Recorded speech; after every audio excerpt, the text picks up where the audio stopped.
Hello student, इस class में आप लोग का स्वागत है। आज क्लास में हम लोग समझेंगे क्लास 10th का रियल नंबर अवास्तविक संख्या बुक आपका कैसे देना है। एक्सरसाइज 1.2 हम लोग कंप्लीट कर चुके हैं। 1.1 भी लेक्चर नंबर 3 तक। आज देखेंगे लेक्चर नंबर 4 क्वेश्चन नंबर वो एक्सरसाइज 1.2 का क्वेश्चन नंबर 10 से क्वेश्चन नंबर 9 तक कंप्लीट कर चुके हैं।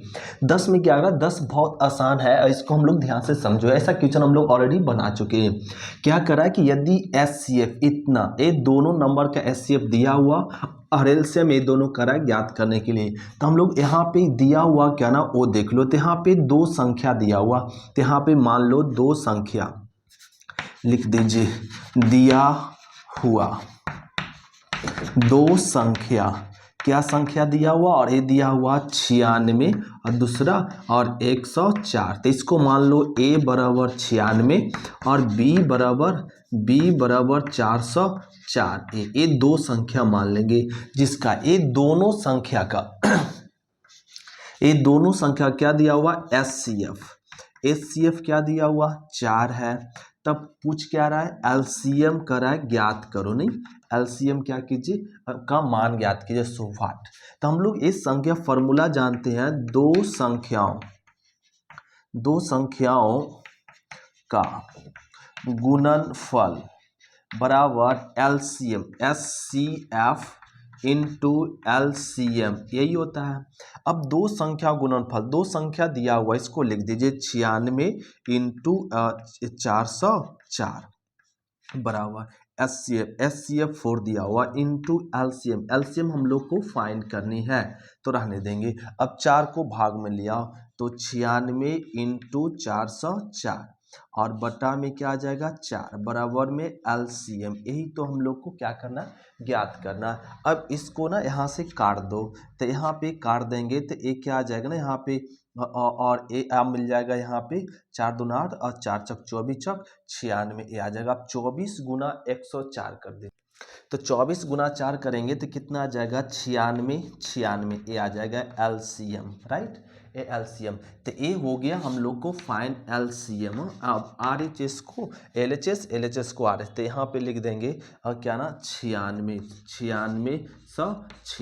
यही हो गया आंसर। इस तरीके से हम लोग क्वेश्चन नंबर 10 का फर्स्ट कंप्लीट। अब इसी प्रकार देखो क्वेश्चन नंबर 10 का सेकेंड, तो इसको पहले नोट करो, फिर 10 का सेकेंड कंप्लीट करते हैं।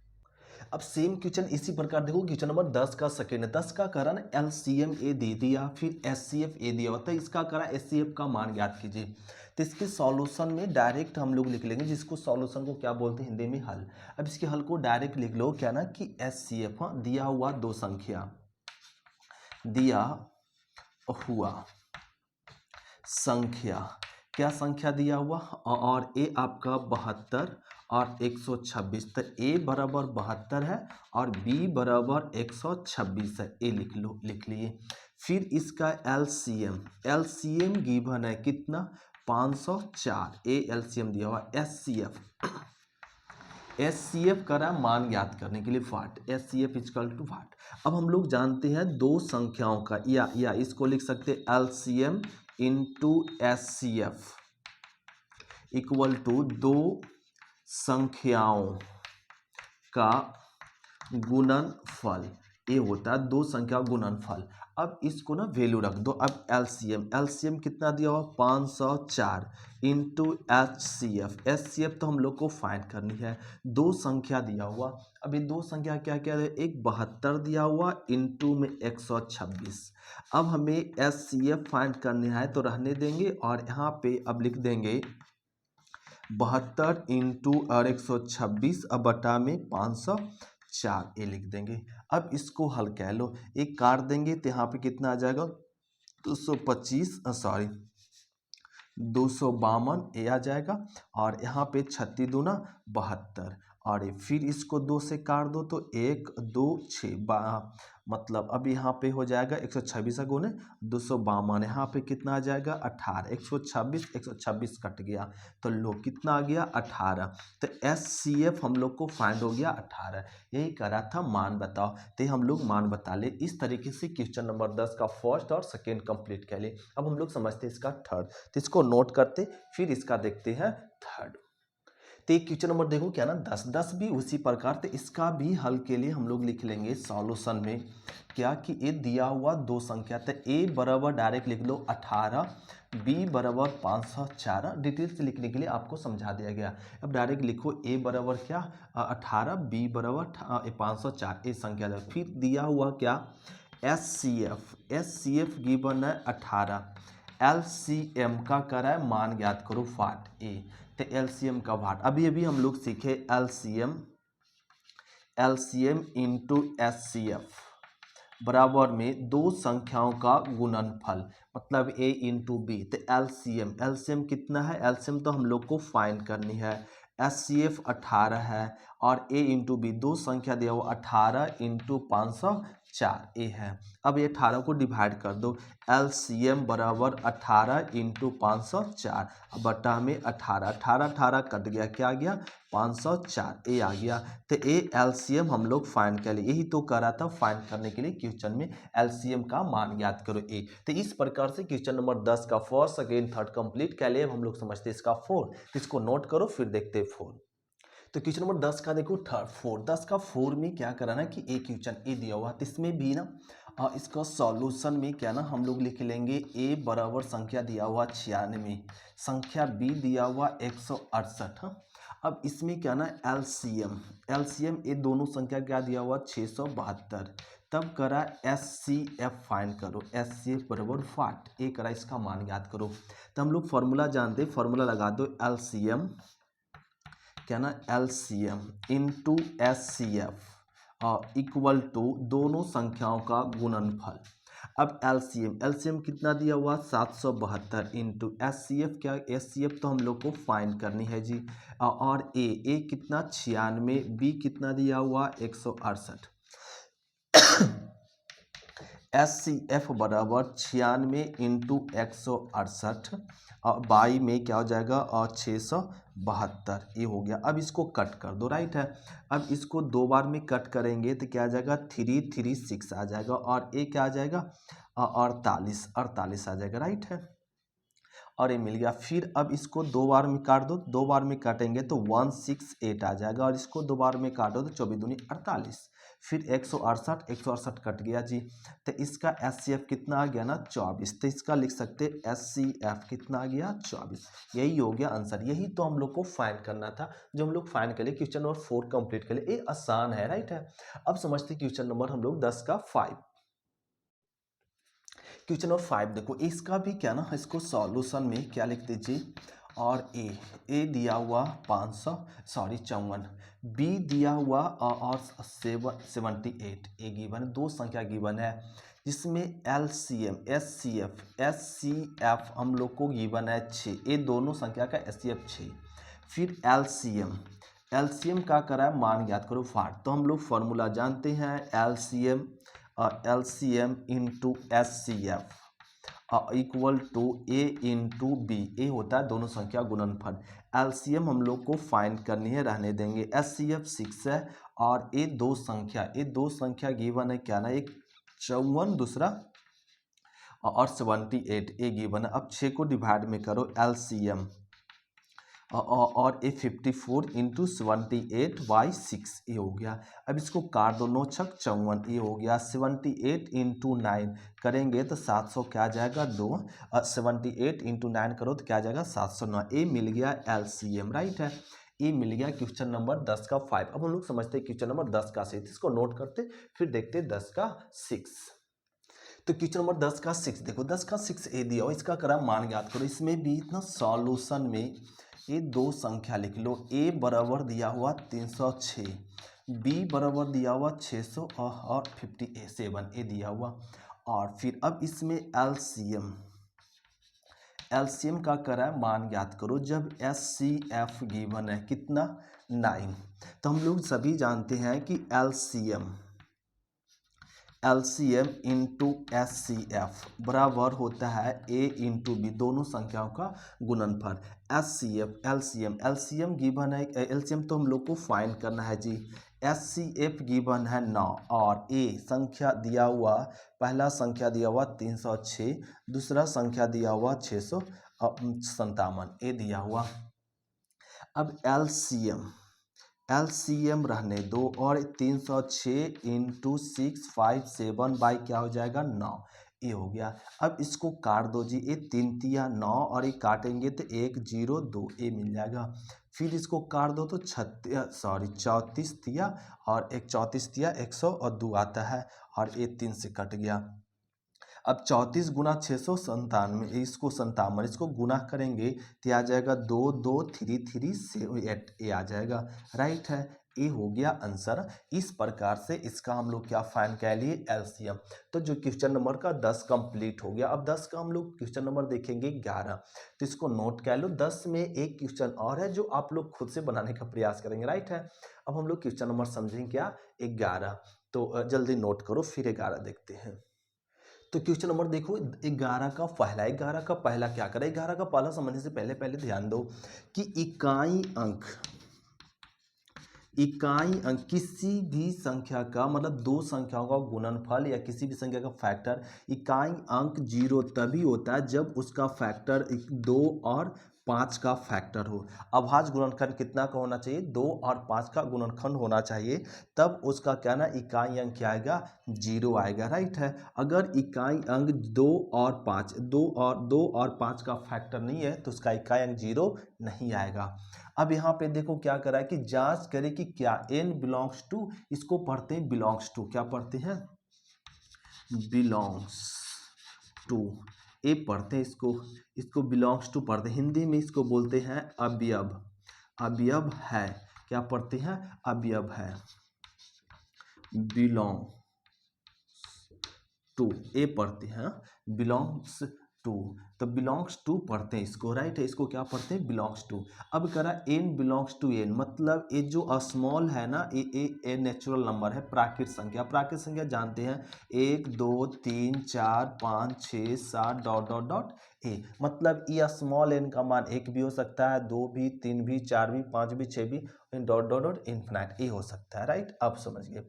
फिर करा 15 पर पावर n, 15 पर पावर n का इकाई अंक क्या शून्य हो सकता है बता। अगर यहाँ पे 15 पर पावर कुछ भी रख दें, 1 रखें, 2 रखें या 3 पे, 4 पे, 5 पे, 6 पे, डॉट डॉट डॉट n पे, कितनों 100 200 भी संख्या रख दे, तो क्या इकाई अंक इसका 0 आएगा या नहीं, ये पूछ रहा है। फिर से अब 15 पर पावर n, मतलब n का मान अगर एक बार 1 रखे, 2 रखे, 3, क्या रखने पर इसका मान क्या आ जाए इकाई अंक 0 आ जाए। ओ, तो इसको इकाई अंक 0 आएगा या नहीं उसको चेक करने के लिए क्या करते हैं, मतलब 1 रखने पे आएगा कि 3 रखने पे कि 4 रखने पे, 5 रखने पे कि 6 रखने पे इकाई अंक 0 आएगा। उसको चेक करने के लिए इसका हम लोग क्या कर देंगे गुणनखंड तोड़ देंगे। 15 का क्या तोड़ देंगे गुणनखंड, जिसको हम लोग बोल सकते हैं एलसीएम। तो 15 का एलसीएम लोग कितना आ जाएगा 3 5 ए, तो इसको लिख दे 3 और 5 पर पावर n, तो ए ना आ गया, इसको आप लिख सकते 3 पर पावर n इंटू 5 पर पावर n। तो इसका गुणनखंड अभाज्य गुणनखंड क्या है 3 और 5, तो लिख देंगे 15 का अभाज्य गुणनखंड क्या है 3 और 5 है, इसलिए यह संख्या का इकाई अंक कभी भी शून्य नहीं होगा। क्या, तो इकाई अंक कब होगा, तो इकाई अंक होने के लिए कि अभाज्य गुणनखंड क्या होना चाहिए 2 और 5। अभाज्य गुणनखंड जानते हैं अभाज्य संख्या किसे कहते हैं, अभाज्य संख्या, अभाज्य संख्या हम लोग सभी जानते किसे कहते हैं, वैसा संख्या जो किसी से नहीं कटे। तो अभाज्य संख्या 2 होता है, फिर 3 होता है, 5 होता है, 7 होता है और फिर 11 होता है, 13 होता है, 17 होता है, ये सब इसको बोलते हैं अभाज्य संख्या।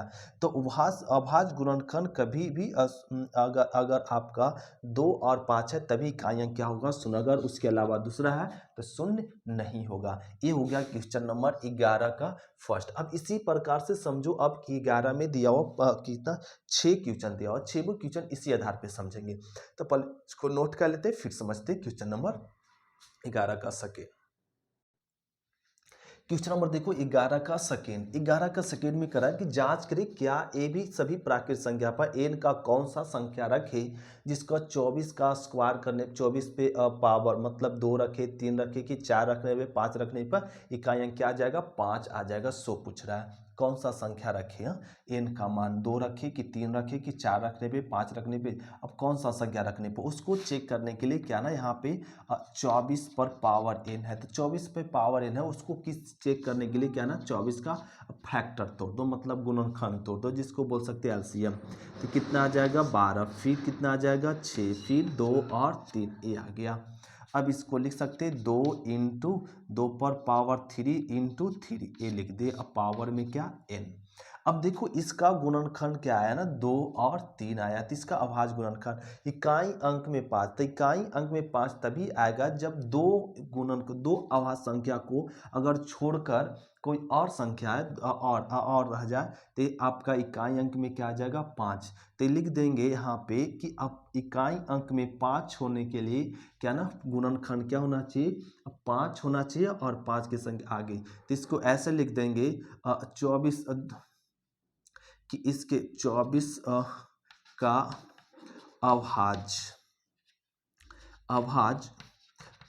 गुणनखंड। अभाज्य गुणनखंड क्या है 2 है इसलिए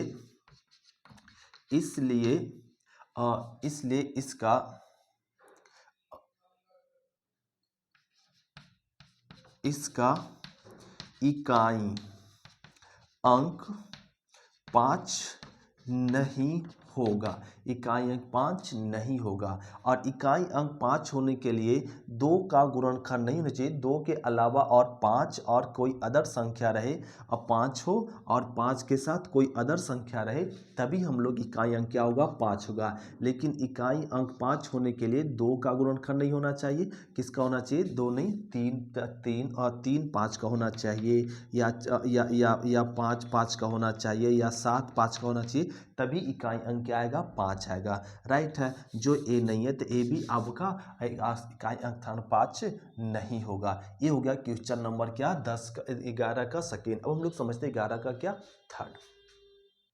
तो फिर क्वेश्चन नंबर क्या ना 11 का थर्ड में क्या कर रहा है कि ज्ञात कीजिए कि सभी प्राकृत संख्या के लिए क्या n और 21 पे पावर n का इकाई अंक 0 पर समाप्त हो सकती है या नहीं। तो इसके लिए भी क्या ना 21 पर पावर n कि n का संख्या n यहाँ पे 21 पे पावर क्या हो कि उसका इकाई अंक क्या हो जाए 0 हो जाए। तो उसके लिए भी हम लोग क्या करें ना 21 का ना गुणनखंड तोड़ो 2 से नहीं लगेगा जी 3 से लगेगा 7 या 21।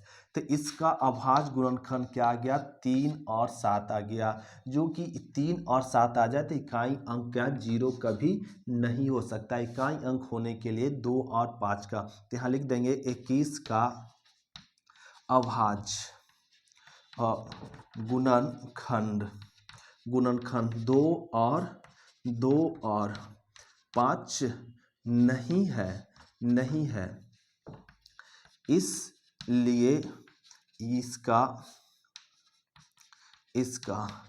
इकाई अंक शून्य नहीं होगा या हो सकता है।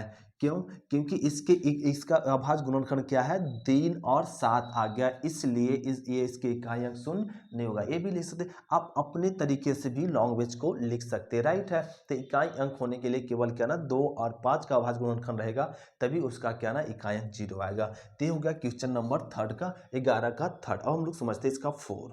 तो क्वेश्चन नंबर 4 में क्या ना दिया हुआ है 8 यहाँ दिया हुआ 8 पर पावर इनका रहा इकाई अंक 5 हो सकता है जरा बताओ हो सकता है ये बताओ हो सकता है ये करा। तो अब अभी तो क्वेश्चन नंबर हम लोग समझे ना 11 का सेकेंड तो 8 पे पावर n का इकाई अंक 5 हो सकता है जरा बताओ। उसके लिए भी क्या करो ना सेम रूल तो यहाँ पे बता देते 8 पे पावर n है तो इसका क्या ना फैक्टर तोड़ दो। इसका फैक्टर तोड़ेंगे 2 गुना n आएगा मतलब इसका 8 2 4 2 2 1 कर दिए तो इसका अभाज्य गुणनखंड आ गया। तो इसका क्या ना अभाज्य गुणनखंड क्या है 2 है इसलिए यह 5 पे इकाई अंक क्या होगा 5 नहीं होगा। लिख दो कि 8 का अभाज्य गुणनखंड, गुणनखंड दो 5 नहीं है, 5 नहीं है, इसलिए इसलिए यह इसलिए इसका इस इसका इकाई अंक 5 नहीं होगा, नहीं होगा। बस ए लिख दो, बस हो गया आंसर जी। तो एक क्वेश्चन नंबर हम लोग क्या ना 5 का 4 भी कंप्लीट कर लिए। अब 11 का 4 भी हम लोग कंप्लीट। अब 11 का देखो क्या ना 5 में भी यही क्वेश्चन करा। अब ए 5 में क्या ना एक का दिया, अब की 4 पर पावर एन, आप लोग खुद से देखो बना लेंगे जी।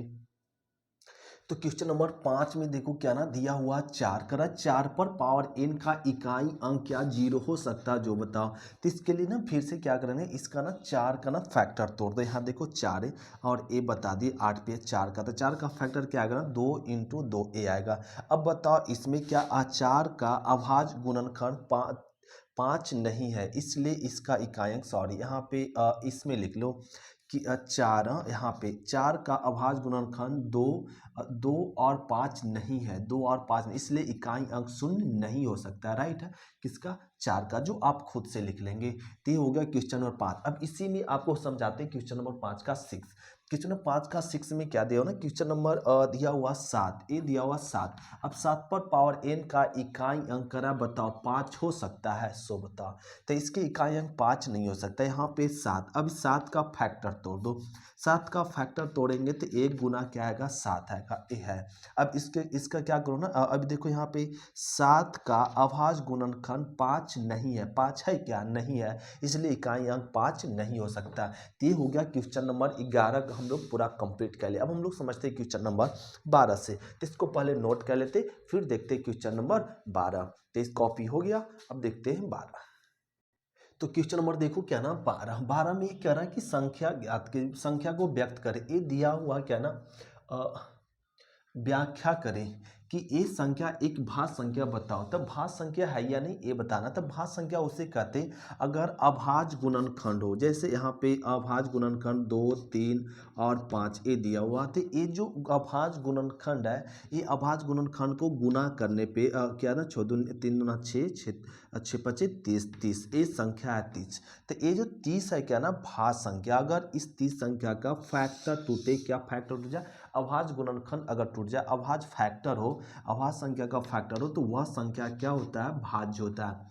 अब ये कह रहा है ये संख्या बताओ एक भाज्य संख्या सो, तो इसका भाज्य है या नहीं उसको बताने के लिए हम लोग करते क्या, ध्यान दें। इसके जैसा 4-5 क्वेश्चन है, तो ध्यान से समझेंगे तो हम लोग बना पाएंगे। तो ये संख्या भाज्य है या नहीं, तो सबसे पहले तो लिख लो 7 × 11 × 13 प्लस में 7 ये है। अब क्या करो, इसमें 7 कॉमन है नहीं, तो इसको ऐसे हल कर लो। यहाँ पे 7 कॉमन है, तो 7 कॉमन है तो इसमें ले लेंगे क्या ना 11 × 13 प्लस में क्या बच जाएगा 1। अब इस 7 को रहने दीजिए इंटू, अब इसको गुना कर दो तो 13 11 ये आ जाएगा। तो यहाँ पे क्या ना मिल जाएगा 3 4 और 1। अब यहाँ पे 1 4 और एक ऐड कर देंगे तो 144 आ जाएगा। Right 11 × 13 143 plus 1 144। अब इसका क्या करो 7 को रहने दो, 144 का ना एलसीएम ले लो, मतलब फैक्टर तोड़ दो। तो ये 7 2 आ जाएगा, फिर इसको तोड़ दो 36, फिर 2 से 18, फिर 2 से 9, फिर 3 से 3 ये आ गया। तो इसका गुणनखंड क्या क्या आया 2 × 2 × 2 और इंटू 2 × 3 × 3 ये आ गया। तो इस संख्या का क्या ना अभाज्य गुणनखंड सभी है, सब क्या है अभाज्य गुणनखंड, इसलिए अभाज्य गुणनखंड, इसलिए यह संख्या क्या है और यह संख्या क्या है भाज्य है, क्या है भाज्य है। क्यों, क्योंकि इस संख्या का सभी गुणनखंड क्या है एक अभाज्य संख्या है, अभाज्य संख्या है, इसलिए यह संख्या क्या है भाज्य है। तो ये हो गया क्वेश्चन नंबर 12 का फर्स्ट। इस तरीके से हम लोग चेक करते संख्या भाज्य है या नहीं। अब इसी प्रकार से क्वेश्चन नंबर इसका 12 का क्या ना सेकेंड देखते, तो इसको नोट करते फिर देखते इसका सेकेंड। तो इसका क्वेश्चन नंबर 12 का सेकेंड देखो, 12 सेकेंड में ये दिया हुआ है, तो इसमें फिर से पहले क्वेश्चन को लिखेंगे 5 इंटू 7 इंटू 13 और प्लस में 5 ये दिया। ये संख्या भाज्य है या अभाज्य, इसके लिए पहले क्या ना 5 कॉमन है, 5 कॉमन ले लो, तो क्या बचेगा 7 इंटू 13 और प्लस में 1 और ये आ गया। तो अब इसको ना लिख दो 5 13 सत्ते 91, 51 एक क्या आ जाएगा 92 ये आ जाएगा। तो ये 92 आ गया। अब इसका क्या ना और यहाँ पे और ये आ गया। अब इसका क्या ना फैक्टर तोड़ दो, 5 को रहने दो, राइट है। अब इसका 92 का क्या ना फैक्टर तोड़, कितना से 2 से, तो ये 4 दूना 8 और 6 दूना 12 ये आ जाएगा। और अब यहाँ से फिर से 2 बार मिलेगा 2 और ये आ जाएगा कितना और यहाँ पे 2 और ये मिल जाएगा 3, राइट है। और ये तो इसका गुणनखंड हो जाएगा 2 इंटू 2 इंटू 23, तो ये भी क्या ना अभाज्य गुणनखंड है। ये क्या है अभाज्य गुणनखंड, अभाज्य गुणनखंड है, इसलिए यह संख्या क्या है भाज्य है। बस यही हो गया आंसर। तो इस प्रकार इसी प्रकार से इसका क्वेश्चन नंबर 3 जरा देखियो क्या करो ना कि व्याख्या करें। अब की संख्या दे दिया है आपका क्या ना 5 7 और दिया हुआ यहाँ पे 5 इंटू 7 इंटू गिवन है 11 इंटू में 13 अब प्लस में गिवन है 55। अब ये करा ये संख्या भाज्य है या नहीं ये बताओ। तो ये संख्या भाज्य है नहीं, तो 11 5 55 होता है, इसको लिख सकते 55 इंटू 7 इंटू 13 और प्लस में 55 एस। अब क्या करो, अब ये संख्या भाज्य है या नहीं उसको बताने के लिए क्या करना पड़ेगा 55 कॉमन ले लिए, तो क्या आ गया 7 इंटू में 13 और प्लस में 1 ये आ गया। तो इसको लिख दो 55 इंटू 13 सत्ते 91 91 1 92 92 आ जाएगा जी ये आ गया। तो 11 को लिख सकते ऐसे वो फिर यही तो मिल गया ना, यही तो मिल गया ना। अब एक 55 को लिख सकते 11 गुना 5 और इंटू 11 5 55 और इसको अभी सीखे क्या ना इसको लिख सकते 2 इंटू यहाँ पे बताया हुआ 2 इंटू और 23 ए। तो ये क्या ना अभाज्य गुणनखंड है, इसलिए ये संख्या ए भी क्या है भाज्य है, ए भी संख्या क्या है भाज्य है। ये आप बोल दो भाज्य संख्या। बस ये होगा क्वेश्चन नंबर 12 का क्या ना हम लोग सेकेंड और थर्ड कंप्लीट करें। अब हम लोग समझते हैं क्वेश्चन नंबर 13 से, तो इसको नोट करते फिर क्वेश्चन नंबर हम लोग देखते 13। तो क्वेश्चन नंबर 13 में देखो 13 में क्या करा 3 मापदंड दिया हुआ, 3 मापदंड दिया हुआ, क्या 3 मापदंड दिया हुआ इसके हल में, इसका हल में 3 मापदंड दिया हुआ। एक मापना है 64 सेंटीमीटर, दूसरा 80 सेंटीमीटर और के तीसरा में दिया हुआ और 96 सेंटीमीटर ये दिया हुआ। लंबाई के कपड़े हैं, इतने लंबाई के क्या ना कपड़े हैं कि न्यूनतम लंबाई ज्ञात करना है। इसके क्या ना न्यूनतम लंबाई ज्ञात करने जिसे इन दंडों में से किसी का प्रयोग का ठीक पूर्णांक संख्या को मापा जा सकता है। तो ये ना इस माप के मतलब 1 सेंटीमीटर कपड़ा है, इतने सेंटीमीटर 3 कपड़े हैं और इसको कितने न्यूनतम लंबाई के कपड़ा मापा जा सकता है जो क्या ना पूरा पूर्णांक संख्या को माप सकते। तो उसको माप ज्ञात करना क्या ना एलसीएम ही इसका क्या कहलाएगा पूर्ण संख्या का क्या कहलाएगा माप कहलाएगा और न्यूनतम लंबाई का।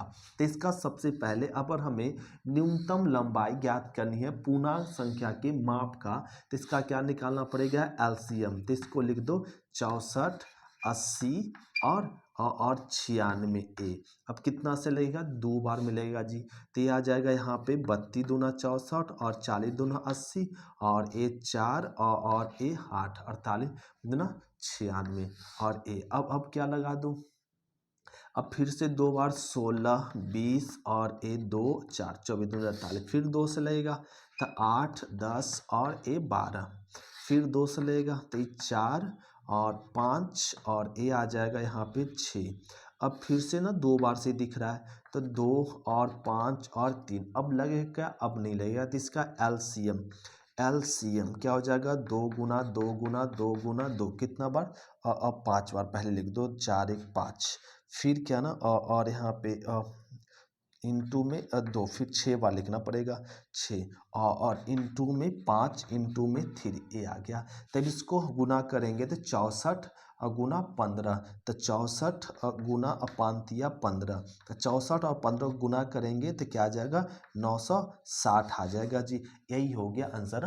तो ये ना 960 सेंटीमीटर के कपड़े क्या ना न्यूनतम लंबाई कपड़े कितना 960 सेंटीमीटर न्यूनतम लंबाई कपड़े क्या ना मापा जा सकता है। ये हो गया क्वेश्चन नंबर क्या इसका, यहाँ नहीं दिख रहा है तो इसको लिख दो और 960 सेंटीमीटर कपड़ा राइट है। तो ये नहीं दिख रहा है ऐसे, अब तो दिख रहा है, लो ये 960 सेंटीमीटर कपड़े को हम लोग माप सकते हैं। तो ये हो गया क्वेश्चन नंबर क्या 13 कंप्लीट कह लिए। अब हम लोग समझते हैं क्वेश्चन नंबर 14, तो इसको नोट करते फिर हम लोग समझते हैं 14।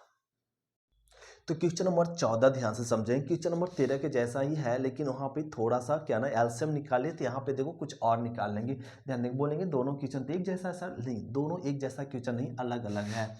यहाँ पे बात को समझो, ये क्या करा 3 पात्रों में, मान लो ये आपका पात्र में कितना 27 लीटर क्या ना दूध है, और फिर इस पात्र में कितना 36 लीटर ही दूध है, मतलब ये बड़ा पात्र होगा जी, और इसको छोटा बना लो और एक बड़ा पात्र बना लो, इसमें कितना 36 लीटर दूध है, और ये आपका क्या ना बड़ा पात्र है, इसमें कितना 72 लीटर दूध है। और ये ना अब ये तीनों पात्र में क्या ना दूध है और इतना इतना लीटर है। अब करा इस दूध को सबसे बड़ी माप, अब कौन सा टिप्पणी से, जैसे ये दूध मापने वाला नहीं होता ए, अब ये कौन सा बड़ा माप से मापे कि ए वाला दूध, ए वाला दूध और ए वाला दूध पूरा पूरी माप सके, राइट है ना। इसमें कुछ दूध बचना चाहिए ना इसमें ना ही इसमें, एकदम पूरा करेक्ट दूध मापा सके। कौन सा माप से मापे, अब 1 लीटर माप से मापे या 2 लीटर के या 3 लीटर के माप से मापे या 5 लीटर के माप से मापे या 7 लीटर के माप से, कौन सा लीटर से मापे, मतलब लीटर से कि आपका क्या ना ये दूध पूरा पूरी तीनों पात्र को माप सके। तो उसको माप सके उसके लिए क्या करते हैं, यहाँ पे नंबर लिख लो 27 है, 36 है और 72 है। उस माप को पूरा पूरी माप सके उसके लिए हम लोग निकालते क्या HCF, क्या निकालते HCF। तो यहाँ पे निकाल दो, यहाँ पे 72 को क्या ना 27 से लगा दो, तो कितना से लगा देंगे 27। तो इसको पहले ना 27 से 36 से लगा दो, आसान होगा, राइट है। तो ये ना एक बार में लगेगा जी हाँ, और एक कट गया, इसको घटा लो, तो घटाएंगे तो यहाँ पे क्या आ जाएगा 9 आ जाएगा और एक कट जाएगा, राइट। अब फिर 27 से भाग लगा दो फिर से, तो ये ना 27 और 9 27, ये आपका कट गया जी। अब आ गया फिर से 9, अब भाग दे दो कितना 72 से, अब 72 से, अब ये कितना बार में 8 9 72, ये आपका कट गया जी। तो HCF आ गया। तो अब ना यहाँ पे ये दोनों को कितना से 9, तो HCF कितना आया 9 आ गया। तो अब यहाँ पे 9